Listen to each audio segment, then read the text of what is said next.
కోడి ఎలా కరుస్తుంది? బొవ్వు పడిపోతే వెనక్కి.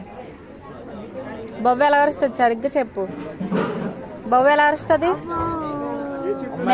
మేక అమ్మాయి అరుస్తుంది. తులసి ఎలా అరుస్తుంది? తులసి ఎలా అరుస్తుంది? గీత పాప ఎలా ఏడుస్తుంది అమ్మా?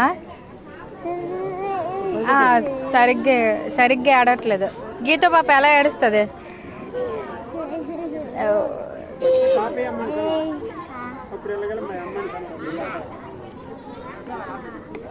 నీ ముక్కేది? నీ నోరేది? నీ నోరు. పళ్ళేవి? పళ్ళు. నీ కళ్ళేవి? కళ్ళు. కళ్ళు. నీ చేతులేవి? నీ చేతులు. నీ కాళ్ళు.